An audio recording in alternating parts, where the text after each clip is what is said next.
Hello, everybody, and welcome to the Shellz Show. I'm your host, Shellz, and today we'll be discussing the NFC North. Anyway, let's go with my predictions. We'll follow by the team-by-team analysis, and then we'll finish with some over-unders for each team. Let's start with the predictions. Right, here's my predictions. Seattle, no-brainer. Arizona, Los Angeles Rams, and the 49ers. Fortunately, San Fran, you guys aren't doing very well this year. Now, let's break it down by team. Let's start with Seattle. At quarterback, Russell Wilson, game-changing, world-class quarterback. The kid can be legit. I mean, he can change games with one scramble. You know, one scramble around for 10 seconds. You can't cover that wide receiver after 9 seconds. You lose him. Gets him in stride. Touchdown. Game-changing game. And that's what happens with Russell Wilson. He's really a shifty. You don't contain that kid, you're in big trouble. Anyway, what is their weaknesses, though? On the offensive side, shaky line play. They do not play Ifedi at left tackle. Why do you draft a guy from Texas A&M, an elite left tackle, and play him at right guard, then proceed to move him to right tackle, play him at left tackle? You have a bum at left tackle, and you had another bum at left tackle who got injured for the season. You totally got injured for the season. The guy's crap anyway. Got what he deserved. Sorry, but that had to be said. Anyway, enough of the rant. Eddie Lacy, big pick running back for them. I think him, Chris Carson and Thomas Rawls will be kind of like a running back by committee approach, but I think if they want to win the championship at the end of the day, they lift that Super Bowl trophy lifted. They need Eddie Lacy to play like he is the world-class player he can be. He can be so good. He just needs to put it together, you know. I think is he the guy who nicknamed Fat Eddie times because he gets fat during the season? If he keeps weight below 250, they have a chance of being a good team. But yeah, I like their wide receivers. Let's be honest. I think Doug Baldwin, Doug Baldwin doesn't jump off the screen at you as this like unbelievable like AJ Green, Odell Beckham Jr., Julio Jones type talent, but he's a shifty guy, and I think teams just struggle to. He's not like a Julian Edelman like type of thing. He's shifty, a little quicker maybe than Julian Edelman, but he is shifty, hard to cover guy. This year he's gonna be. Sorry, my mic went out there for a second. Sorry. Anyway, I think the series is going to be run by Paul Richardson, I think his name is, and Tyler Lockett. Richardson last season, wow, what a playoff comeback that guy had. That catch against the Lions over, I believe it was Tavon Wilson, maybe. What a catch. I mean, that was magnificent. Really a good catch. Great job by him there, and he should be he should have a pretty good this season. Tyler Lockett is their punt return, kick return guy. He is an elite talent. I remember watching him at Kansas State. The guy can play.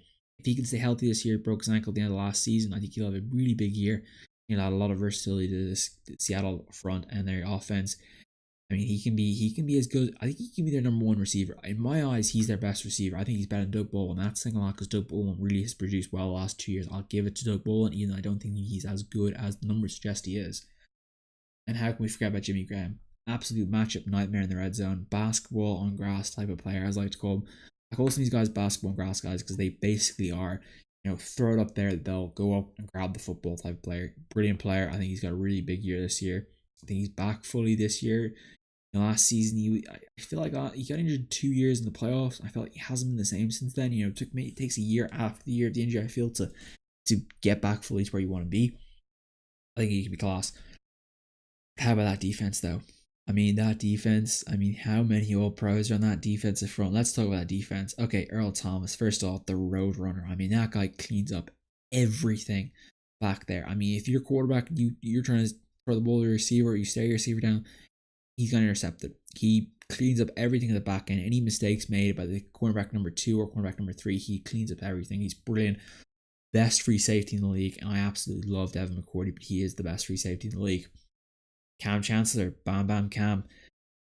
Ooh, have you seen? Can you find me another safety who hits the line and wants to take on O-line? Most safeties do not want to do it. Cam Chancellor relishes it. I love what he does, brings to the game. Physicality. Richard Sherman, elite cornerback. Richard Sherman, I think, is the best cover corner in the league. I love Patrick Peterson, but Richard Sherman is the best. The way he covers guys like Julio Jones, Dez Bryant, AJ Green, Odell Beckham. It is a real tough competitor. He is brilliant. He runs the route. I feel he played wide receiver in college. He knows how route you're running. Brilliant kid, so smart. Went to Stanford. Of course, he's smart. He's a genius. World class. Anyway, that's not all. Bobby Wagner, middle linebacker, all pro linebacker. Him and Luke Kuechly. Can you imagine him and Luke Kuechly on the same team? that's just absolutely unbelievable. Think how good those two could be. KJ Wright, the guy beside Wagner this year, can cover. You had that one bad run in the Super Bowl. They put a man coverage against Gronkowski. That was retarded. You got to put some cover on Gronkowski, let's be honest. KJ Wright can play. But let's start with that D line. I mean, I know people look at that D line and are like, wow. Because I look at it, I'm like, wow, that's a big D line. Cliff Averill, Frank Clark, Michael Bennett, Sheldon Richardson, Jaron Reed. It's pretty damn elite. It's top of the line elite. They still have Malik McDowell, their first round pick to come. I mean, wow. Anyway, let's move on to the Arizona Cardinals.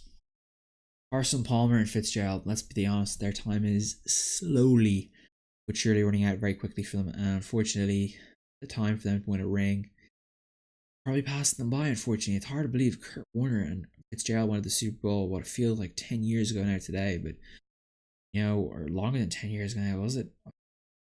Their time is running out, unfortunately. They need to get something going quickly. They do have David Johnson. What an elite running back talent this kid is. He is a game-changing running back. He can catch the ball. He can run with the ball. That is a death-defying and terrifying proposition for defenses to prepare for. The other wide receivers, I think last year the wide receivers didn't play up to the level they wanted to. They have like two guys who have a very similar name, like two Browns or something like that, and someone else. Can't remember what else they have. They lost Michael Floyd last year. That was a big loss to them. Interesting, they got 3 or 4 shifty guys. I think it'll be interesting to see JJ Nelson's another guy there. It'll be interesting to see how these guys work together this season. I think they'll definitely use those guys, shifty guys, to get open underneath and let Larry Fitz run those like more wide receiver one routes. They definitely do need more play out of those wide receivers. Their O-line as well. How good can it be? Interesting they improve this season. I think they moved Valdir over to right tackle and DJ Humphries to left tackle. I'm not 100% confident that Upati can. I mean, he's a pretty serviceable left guard, isn't he? I think he's top of the range. Not gonna get much better at guards than him in the league, but they do need to play. The offense needs to step up. It cannot be all David Johnson. It has to be other guys stepping up. It has to be wide receiver number 2, wide receiver number 3 stepping up. The tight end has to step up this year. Like, come on, guys, step it up. Defense, though, is the heart of this team. Let's be honest. I think Patrick Peterson and Tyrann Mathieu, as the picture shows here, are probably the two best guys they have on defense. They also have Chandler Jones, who got Patriots, brilliant pass rusher. Paid him big bucks this season. They got Deion Buchanan, a safety who they play at middle linebacker. I think is the closest you're going to find in the league to a Cam Chancellor.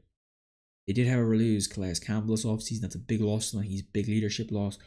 They did add Hassan Riddick in the draft. He's more of a kind of a linebacker, like edge type of guy who can kind of integrate between the two of them. Like when I watched, I think draft people knew where to put him either. I think they kind of, okay, you play edge and you can play linebacker. You can play. I think he did play safety in was it high school maybe? I don't remember reading that, but the big question is, I have 2 big questions about their defense.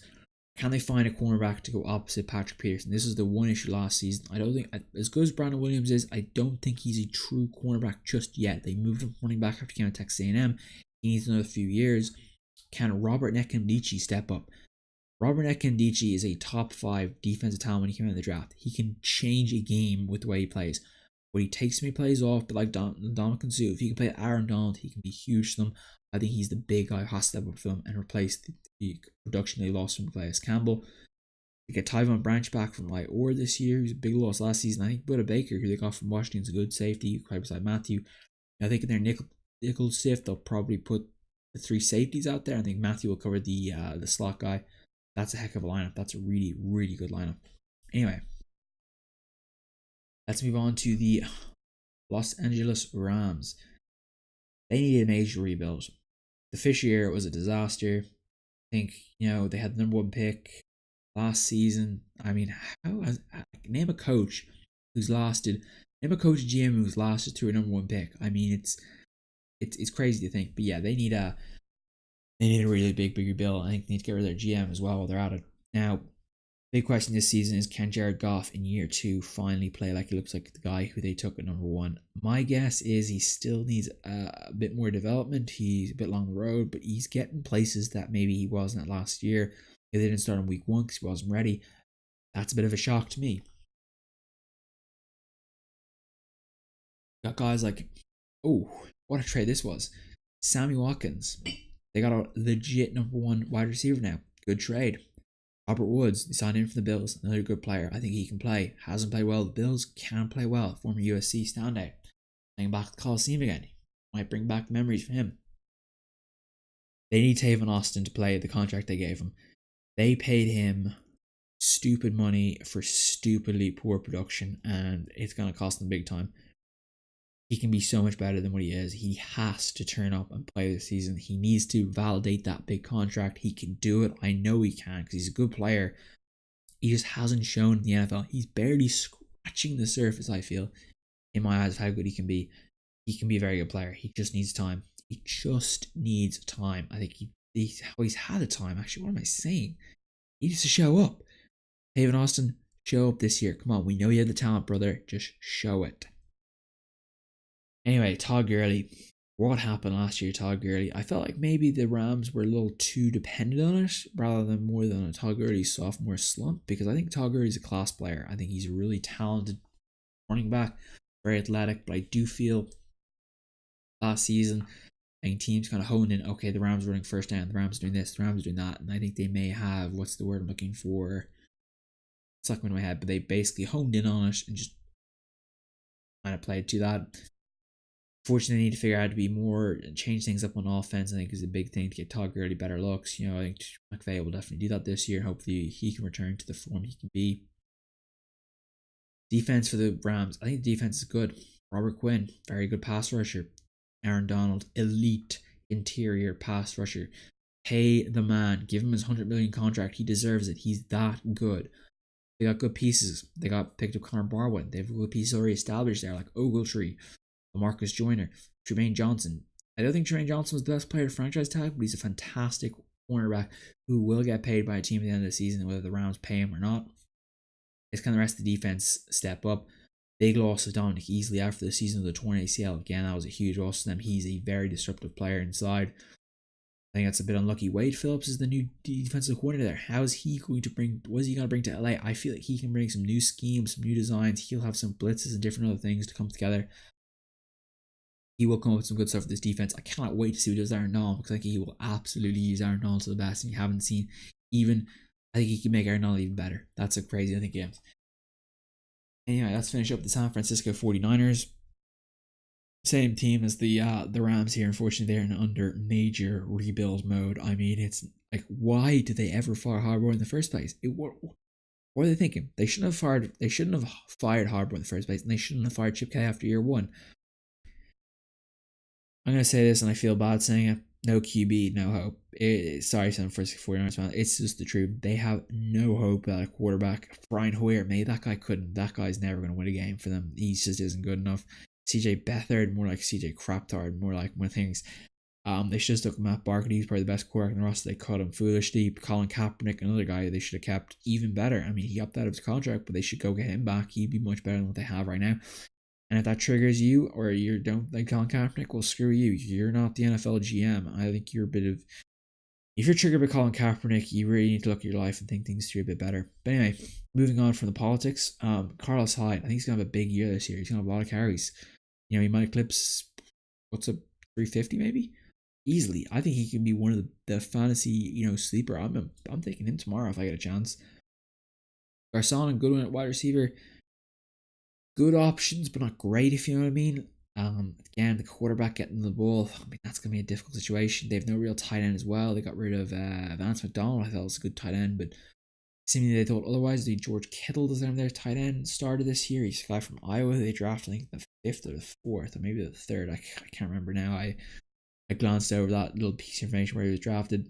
Questionable line. I think Joe says is a really good player, but Tomlinson, I think, is a guy who can really step up from this season. He can be the guy that defense, or that right guard slot I believe he's going to play, because I believe there's Zane Beatles already established left guard. Tomlinson was a first round pick. He can play if they just give him the time to play. I trust he can be the guy. I think he'll have a big year this season, and then for years on, then I'll have Joshua Garnett, who's on IR actually at the moment, and Tomlinson will be a future that cornerstone there, offensive line. How about their D-line though? I mean, their D-line is elite.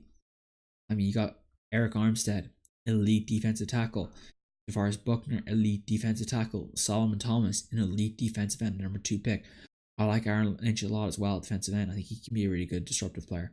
They got two very good linebackers. Navarro Bowman may have lost maybe a yard or two, maybe putting it fairly, maybe. Unfortunately, he doesn't look the same player he was 3 or 4 years ago for that horrific knee injury he suffered against Seattle, but he can be a phenomenal player when he's on his form. And how about Reuben Foster, aka Ferrari Foster, but he goes by his Twitter handle. That kid can be lightning in a bottle. I think he's a really good linebacker, really fast, physical, strong. But that shoulder is a bit of an issue, and if he can survive the year, it'd be huge. And they'll definitely get that sorted out early December once they get out of playoff consideration. Here's the that work. I really like their cornerback Rashard Robinson, I believe his name is, the LSU product. He was kicked off the LSU team. He started as a true freshman at LSU. He has got so much potential, but missed a year of football.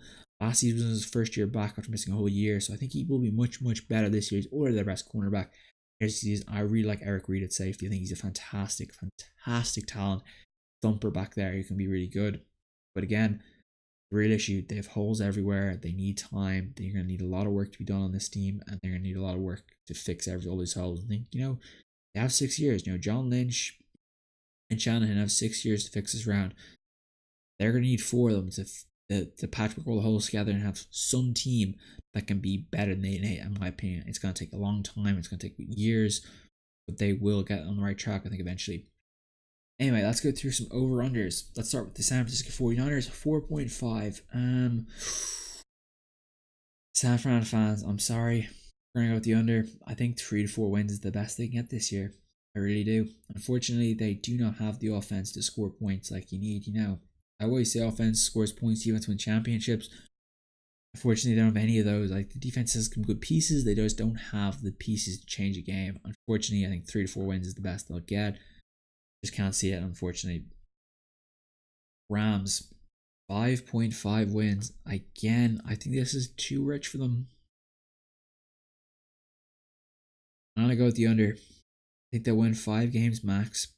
Actually, no, we're going with the over. They're going to win 6 games. I think they'll win 6 games by the skin of their teeth. They'll win, I think they'll win 6 games. I think Watkins, Woods, and Tavon Austin with a good, healthy Todd Gurley and Aaron Donald comes back, I think they can definitely win 6 games. I feel confident that as a good prediction. They'll win a game against Arizona. I think they'll probably will win 2 games against San Fran. Potentially not 3 wins. They need 3 more. I think they'll get 3 more out of, 12 games maybe. Maybe they could potentially steal one against Seattle. Maybe they always see play one against Seattle. I don't know what it is, but yeah, I'm going to go with 6 wins for them. Pretty confident on the over in that one. Arizona, 8.5. Interesting choice here. 8.5 wins. Ooh. This is where problems come up when you haven't done any win totals for their teams. You kind of go, ooh, can they sneak a wild card 8-8? I'm going to go the over. I really think this is the one chance they have to do Carson Palmer. I think Carson Palmer will play out of his mind this year with Fitzgerald. That's probably their last roll of the dice, really. It all comes down to injuries and everything else. But they can definitely win 9 games. 9 games is not that hard. They could definitely do 9 games. I'm going to go 9 to 10 games for them. Pretty confident in that one. And finally, Seattle at 10.5 wins. Absolutely going at the over in these bad boys. I feel Seattle's going to win somewhere between 12 and 14. I'm been dead serious. That's how good they are. You'll see my prediction for the playoff predictions. I think Seattle's going to the Super Bowl. I think they're that good. Going at the over all day, every day. Anyway, guys, that wraps up the video for today. Thank you guys so much for checking my NFC North preview out. It's been a good one. We went for 18.5 minutes. Wow. These videos get longer and longer each time I go on. They don't mean to go this long, but I just talk and it just keeps coming out. But anyway, guys, if you guys enjoyed these videos, make sure to like and subscribe. I'll be back with more content in the next few days. NFL season, hectic, getting everything done right now is quite time consuming. So I'm trying to, just get these videos out to you guys as quickly as possible. Anyway, thanks so much for watching. Subscribe, like, as I said previously, and I will see you guys next time. Peace out. Enjoy the rest of your night. Thank you very much for watching.